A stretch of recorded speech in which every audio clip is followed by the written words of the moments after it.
로베스피에르 혁명의 탄생.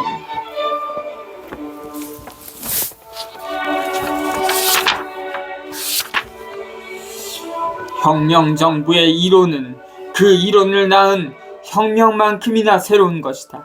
이 혁명을 결코 예견하지 못했던 정치적 저자들의 책 속에서 그 이론을 찾아서는 안 된다. 또한 이 단어는 특권층에게는 공포를 불러일으키는 주제이거나 비방문일 따름이고 전제 군주들에게는 추문일 따름이며 수많은 사람들에게는 수수께끼일 따름이다. 입헌 정부의 목표는 공화국을 유지하는 것이고 혁명 정부의 목표는 공화국을 수립하는 것이다.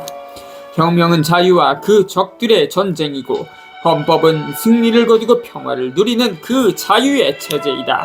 혁명 정부는 정확히 말해 전쟁 중에 있기 때문에 특별한 활동이 필요하다. 입헌 정부는 주로 시민적 자유에 전념하고 혁명 정부는 공적 자유에 전념한다. 입헌 체제 아래서는 공권력 남용에 대항해 개인들을 보호하는 것으로 거의 충분하다. 그러나 혁명 정부 아래서는 공권력 스스로 자신을 공격하는 모든 당파들로부터 자신을 보호해야 한다. 혁명 정부는 선량한 시민들에게는 모든 국민적 보호를 제공하며 적들에게는 오직 죽음만을 가져다 줄 뿐이다. 우리가 혁명적이라고 부르는 법들의 기원과 성격을 설명하기 위해서는 이러한 개념들로 충분하다. 그 법들을 독단적이라거나 전제적이라고 칭하는 자들은 상반되는 것들을 뒤섞으려는 어리석거나 사악한 궤변론자들이다. 나도 그들은 평화와 전쟁을, 건강과 질병을 같은 체제에 부과하려 하거나 심지어 전제정의 부활과 조국의 죽음을 원한다. 그들이 헌법의 조항들을 묻자 그대로 시행하기를 기원한다면 그것은 단지 처벌받지 않으면서 그 조항들을 침해하기 위해서이다. 그들은 요람에 든 공화국을 아무런 위험 없이 살해하기 위해 자신들은 쉽게 빠져나올 수 있는 모호한 원칙들로 공화국을 포박하고자 하는 비겁한 살인자들이다. 혁명 정부가 정상적인 보통 정부보다 전진하는 데 더 적극적이고 활동에서 더 자유로워야 한다면 그것은 덜 정의롭고 덜 정당한 것인가? 그렇지 않다. 혁명 정부는 모든 법들 중 가장 신성한 법인 민중의 안녕과 모든 이유 중 가장 거부할 수 없는 이유인 필연성에 기반을 두고 있다. 혁명 정부는 또한 자신의 규율들을 가지고 있으며 그것들을 모두 정의와 공공 질서에서 끌어낸 것이다. 혁명 정부는 무정부 상태나 무질서와는 아무런 공통점도 없다. 반대로 혁명 정부의 목표는 무질서를 억제해 법의 지배가 조례하게 하고 그 지배를 공고히 하는 것이다. 혁명 정부는 독단과는 아무런 공통점도 없다. 혁명 정부를 인도하는 것은 특수한 열정이 아니라 공공의 이익이다. 이 진술 후에 로베스피에르는 과격파와 온건파를 비난했다. 그는 먼저 양자 사이에서 균형을 유지하려고 애쓴다. 연방주의, 페데럴리즘,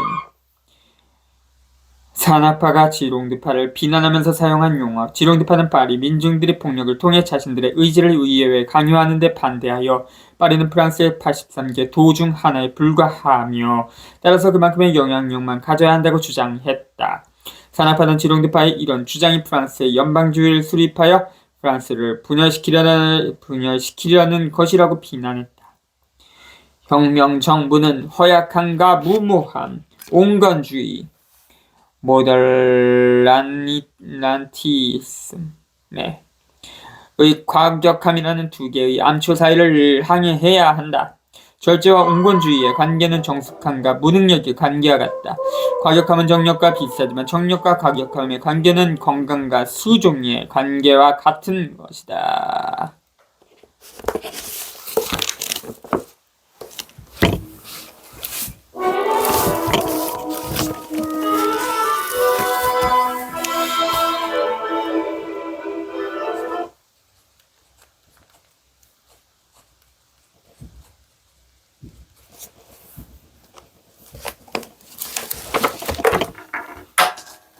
관역 2편에 있든 저편에 있든 마찬가지로 관역은 마칠 수 없다. 단일하고 보편적인 공화국에 대한 시의 적절치 못한 로베스피에르 자신의 강조 설교자보다 더 연방주의의 사도와 비슷한 자도 없다. 왕들의 친구와 인류의 대리인 클러치에 대한 직접적 용과 클러치는 스스로 인류의 대변자로 자처했다는 서로 아주 잘 통한다.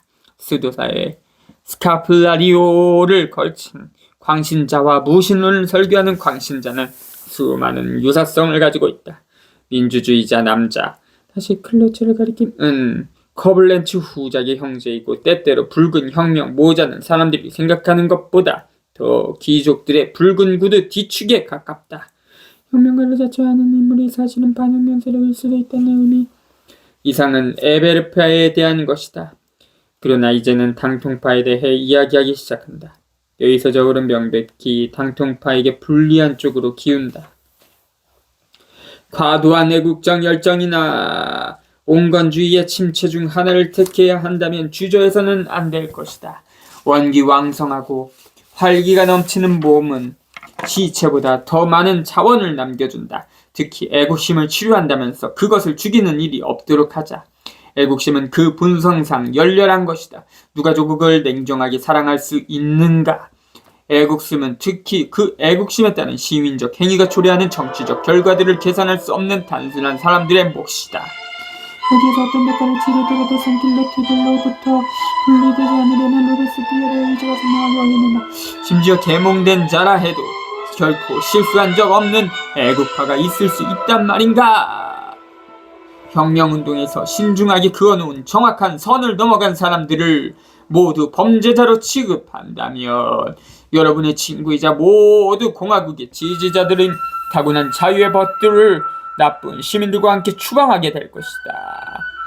천재군주의 교활한 밀정들은 그들을 배신한 후 여기서 표적이 되는 것은 파브로 데글란티입니다. 스스로 그들의 고발자가 되고 아마도 그들의 판사가 될 것이다. 로베스피에르는 이 중요한 보고서의 결론에서 공포정치의 공세를 더 잘 지휘하면서도 그것을 강화해야 할 필요성을 강조했다. 공안위원회는 법이 중대한 범죄자들을 신속하게 처벌할 수 없다는 것을 지적했다. 한 명의 음모 주동자에 대한 처벌이 100명의 이름업과 하찮은 범죄자에 대한 처벌보다 자유에 더 유용하다. 그리고 그는 국민공회로 하여금 만장일치로 다음을 표결하게 했다.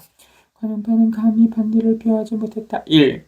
디무리에 퀴에스틴과 공무원 장군들 또는 비론과 같은 왕당파들 스트라스부르의 전 패양파 시장 디트리시 그리고 마찬가지로 외국인들, 은행가들 그리고 반역행위로 고소된 다른 사람들을 즉각 혁명재판소로 소환한다.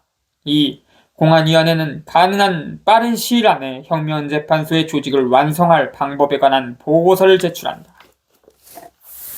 스카플라리오 수도복 위로 양 어깨에 걸쳐 입는 사각형의 긴 겉옷 따라서 리보즈 오일 12월 25일 로베스피에르의 생각은 이미 끔찍한 페리알 22일 1794년 6월 8일의 법을 향하고 있었다. 그의 정치적 견해는 명료하고 동시에 공안위원회의 응집력을 유지할 수 있는 것이었다. 상킬로트에게 그는 그들을 기만하는 몇몇 배신자들과 첩자들의 징벌에 동의할 것을 요구했다. 새로운 부르주아지의 지지를 받는 관용파에게 그는 전시 권력과 전시 재판관의 강화를 단호히 내세웠다. 까미우 데뮬랭 프랑스 혁명기에 가장 영향력 있는 언론인 자코뱅 산악파의 가담에 로베스피에르와 함께 혁명의 대의를 위해 일했으나 점점 온건파 쪽으로 기울었다. 그가 수청당할 때 로베스피에르는 그가 반혁명 세력에게 이용당한다고 생각했으나 그를 구할 수는 없었다. 리보즈 6일 1793년 12월 27일 저녁 자코벤 클럽에서 로베스피에르는 롱상의 석방을 요구하는 생땅 또한 뽀브르의 격렬한 청원서에 반대했다. 그의 견해는 늘 같았다. 국민공예가 롱상의 체포를 결정했으므로 심리는 계속되어야 한다. 반대로 12일에 그는 부르등 드루아즈와 맞서 장도빈이 1794년부터 1804년을 옹호했다. 부시오트와 뱅상의 협력자인 도비니는 필리포를 비난하는 선전문에서 그들을 옹호했다. 마찬가지로 니보제 18일 1794년 1월 7일에 로베스피에르는 당통파의 대항해 불량제를 변호했다. 로베스피에르는 에베르파 중 자신이 보기에 진정한 애국파인 사람들을 변호하는 동시에 게다가 이 시기에는 에베르파라는 단어가 로베스피에르에게 아무런 의미도 없다는 것을 잊지마자 이슬적인 결제가 페르티시안의 주도 아래 일어날 수 있는 단가를 결집하는 것은 나중에 가서이다. 관용파 공격에 가담했다. 16일 콜로데르브하는 자코벤 클럽이 3일에 설립한 조사위원회의 이름으로 필리포에 관한 보고서를 클럽에 제출했다. 예상했던 것처럼 콜로의 보고서는 정식 고발이었다. 데물랭은 논점을 내리기 위해 에베르가 사기 행각을 저질렀다고 비난했다. 그때 로베스피에르가 투명스레 개입해 필리포에 대한 고발로 돌아올 것을 요구했다. 그 문제는 이틀 후로 연기됐다.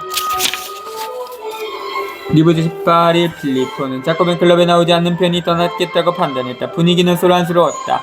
이전 호들보다 훨씬 더 반혁명적인 비엘 꼬르들리의 제5호가 막 발행되어서 비판의 대상이 된 것은 까미오 데물랭이었다. 로베스피에르가 발언권을 요구했다. 그는 데물랭이 필리포를 신뢰하는 것을 나무라고 또 데물랭이 자신의 신문을 반혁명 세력을 기쁘게 하고 있다고 질책하지만 다음과 같이 마무리한 데 그쳤다. 까미오는 훌륭한 재능을 지녔지만 나쁜 친구들 때문에 옳은 길에서 벗어난 착한 응석바디이다. 그리고 그는 데물랭 개인에 대해서는 어떤 제재도 가하지 말고 그의 신문을 소각할 것을 요구했다. 화가 난 데물랭은 레슨을 인용하는 것을 응수했다. 불태우는 것은 반론하는 것이 아니다. 그러자 이번에는 로베스피에르가 분노를 터뜨렸다. 나의 동의안을 철회합니다. 까미오의 신문들을 불태워져서는 안되며 우리는 그 신문들의 반론을 제기해야 합니다. 해로운 글들에 그토록 강하게 집착하는 사람은 아마도 길을 잃은 것 이상일 것입니다. 그에 따라 19일 자코벤 클럽에서 비에 꼬르들리에가 낭독됐다. 에베르는 아무런 어려움 없이 낭독이 불러오를 일으킨 끔찍한 인상을 이용해 데물랭을 공격했다. 그러나 로베스피에르가 그의 발을 잘랐다. 그것은 개인적인 다툼이다. 에베르는 지나치게 자기 자신만을 생각하고 있으며 데물랭에 대해 말하자면 혁체가 그의 글을 읽는데 더 많은 시간을 할애할 만한 가치가 없는 인물이다. 틀림없이 로베스피에르는 까미오에 대한 꿈틀거리는 애정에 순종하지만 그것은 다소 경매정이지만 진정한 애정이다. 그로부터 이틀 뒤 로베스피에르는 자코벤 클럽으로부터 그의 동창과 결혼을 증인으로 자신을 선택했던 그러나 바스티유 함락이라 그의 곁에서 쌓여온 사랑에 대한 이미선은 면주범을 제거한다는 것을 보아듭니다. 그는 특히 니보즈 5일에 제시했던 원칙, 즉 우두머리들을 처벌하고 수하들은 용서한다는 원칙을 여전히 고수했다. 분명히 사람들에게 악용된 그의 매우 뛰어난 재능에도 불구하고 카미오는 관용파의 우두머리는 아니었다. 모사꾼들과의 외국인의 음모를 고발하는 긴 연설 끝에 로베스피에르가 전혀 다른 사냥감이 파브르 데글랑틴을 직접 신문하는 것은 바로 그러한 이유이다. 나는 손에 든 작은 쌍안경만 보이는 이 인물, 무대에서 그토록 능숙하게 음모를 드러낼 줄 아는 이 인물, 알려져 있다시피 바르는 몰리에르의 필텐트를 포함한 시시콜콜한 시시한 극작품들을 쓴 작가이다. 이 여기에서 스스로 해명할 것을 요구합니다. 로베스피에르는 관용파의 가장 중요한 지도자라고 생각되는 인물. 그는 아무도 부분적으로 낸 당통을 살리려는 마지막 희망에서 끝까지 그렇게 생각하는 즈였다. 혁명 재판소에서 제 피고 자리에 앉을 권리를 갖는 것은 여전히 파브르 데글랑틴이었다. 에게 결정적 공격을 가하기 위해 때를 기다려 선택했다. 몰리에르의 필랭트. 필랭트 몰리에르 파브르 데글랑틴의 작품 중 가장 유명한 것으로 몰리에르의 염세주의자의 후편으로 쓴 것이다. 여기서 데글랑틴은 정치적으로 위험한 귀족과 덕성을 갖춘 공화주의자를 주인공으로 내세웠다. 니보즈 15일 1794년 1월 4일 아마르는 봉인된 딜룬의 서류들에서 파브르가 동인도 외사 청산 법령을 위조했음을 입증하는 반박할 수 없는 증거를 발견했다. 19일 로베스피에르는 파브르를 신문했다. 주문은 여전히 비밀에 붙여졌다. 23일 아마르는 국민공예에서 모든 것을 밝혔다. 그날 저녁 파브르 데 글란티는 샤보, 바질, 그리고 들론에 이어 투옥됐다. 당통한 모든 증거에도 불구하고 국민공회에서 파브르의 결백을 옹호하려 애썼다. 그는 비오바렌의 우레와 같은 반막을 자초했다. 파브르 데 글란틴과 함께 있었고 여전히 그에게 속고 있는 자에게 재앙이 있으라. 그는 가장 훌륭한 애국파들을 기만했다. 의회의 이 마지막 회의에서 로베스피에르는 발언하지 않았다. 그는 이제 상황이 흘러가는 대로 내버려 두고자 했다. 블루츠는 10일에 체포됐다. 이제 파브르의 차례였다. 이 두 예로 충분하다면 가장 좋았을 것이다. 프리메르와 니보주에 걸친 로베스피에르의 태도를 면밀히 살펴볼수록 그가 미슐레가 공들여 묘사한 사악한 야심가로 행동하지 않았음을 더욱 확신하게 된다. 로베스피에르가 추구하는 것은 독재에 이르는 길에서 장애물이 될 수 있는 모든 사람들을 차례로 제거하는 것이 아니라 피해를 최소한으로 막고 결속을 회복하고 애국파가 내부에서 분열하지 않도록 막는 것이었다. 혁명전쟁을 위해 길을 떠나는 시민병사들 1792년 4월 대오스트리아 선전포고로 시작된 혁명전쟁은 1815년 나폴레옹 전쟁이 끝날 때까지 무려 20여 년간 계속됐다.